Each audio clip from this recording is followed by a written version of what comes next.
tuko katika kipindi cha Pasaka na tunaelekea kwenye kipindi cha Pentecost. Kwa hiyo tunakuja kuwapatia dokezo ndogo kuhusu kipindi ambacho tunapitia. Kuna wapasta walihubiri kuhusu Pasaka. Kwa hiyo nyinyi ambao mshiriki pamoja nasi wala ambao wanashiriki pamoja nasi lakini katika siku 3 katika mkutano ukuwepo, basi tunakuletea habari nyumbani kwako. Kwa meza ya Bwana ni kivuli. Uhalisi kinachoweza kubadilisha ni neno la Bwana. Na tuliweke moyoni, tulifanyie kazi, tuishi kama maneno yasemavyo. Huyo ndio Yesu ambaye tunaweka ndani. Amen. Na hili neno alihusu tu wale ambao wanaitumia meza ya Bwana. Inahusu hata na sisi ambao tunaiandaa meza ya Bwana. Amen. Kwa hiyo usiandae na machafuko na usiitumie na machafuko. Kile ambacho kinaandaliwa ni ishara ya utakatifu wa kiwango cha juu. Amen. Kwa hiyo kabla ya kuiandaa na kabla ya kuitumia meza ya Bwana, ujichunguze vizuri. Katika Agano la Kale, kuhani alikuwa sio sadaka. Kuhani alikuwa anaitoa sadaka. Lakini katika Agano Jipya, Yesu anakuja, yeye mwenyewe ndio kuhani mkuu, tena yeye mwenyewe ndio sadaka. Ili wakati huo wa Pasaka ukuletee mabadiliko, ili wakati huo wa Pasaka ukuletee baraka, ili wakati huo wa Pasaka Mungu asimame upande wako. Kumbuka kujitoa mwenyewe. Kwa hiyo pasta au wala mwalimu Jules Shabani alisema kwamba alihubiri kuhusu Pasaka na meza ya Bwana. Ila akaigamia sana kwenye meza ya Bwana kwa sababu alijua kuna wahubiri wengine wanakuja. Akasema kwamba meza ya Bwana, ule mkate na divai tunaoitumia sio uhalisi wa meza ya Bwana. Ule ni mfano.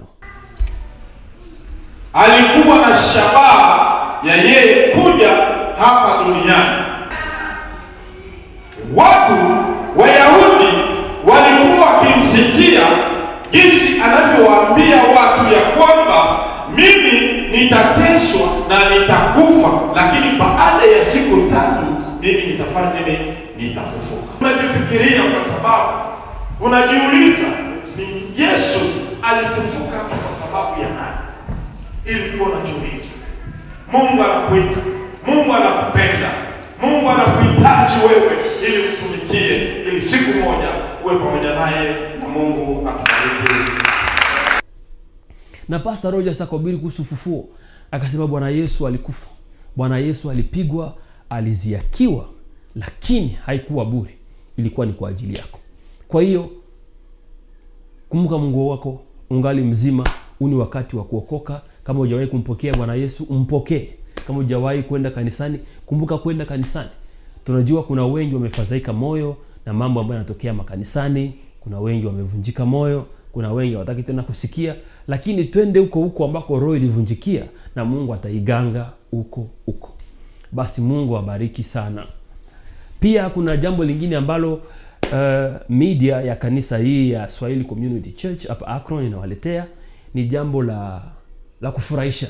Ni jambo ambalo litamaliza maswali mengi katika dini na katika maandiko. Ni kipindi cha Mchungaji Nipe Majibu, na hiki bado tunakipika vizuri, kiko ndani ya chungu, tunataka kihalalike. Hiki ni kipindi ambacho unaruhusiwa kuuliza, kwa sababu siku hizi watu wengi tunaenda makanisani tunahubiriwa lakini hauulizi. Ndio maana tukiongea na mashahidi wa Yehova, Wakristo wakiongea na Waislamu, wanakuwa wanakaa kimya kwa sababu unasikia tu, lakini kile ambacho kinakusumbua kutatanua kama vile Mkristo kimaandiko, hakuna nafasi unauliza.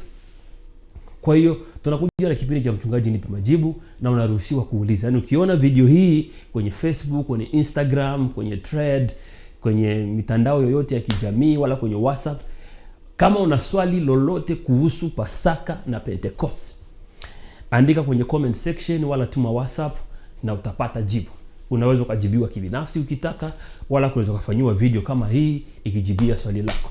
Na kwa wale ambao watakuwa wanachangia sana, watakuwa wanauliza sana, kuna siku itakuja tutakualika mahali kama hapa, utakaa, mchungaji atakaa pale, kama ni askofu atakaa pale, kutakuwa na vijana wengine, na itakuwa ni live, unauliza unajibiwa, unauliza unajibiwa, itakuwa kwenye kamera na pia itapostiwa, kwa sababu kuna mara unauliza wewe lakini kuna watu walikuwa na swali kama hilo unaloulizia, na unapouliza unakuwa unaletea sio wewe tu mwenyewe mwanga, unakuwa unaletea jamii nzima mwanga. Watu wote watakao kusikiliza watakuwa wakipata mwanga pia.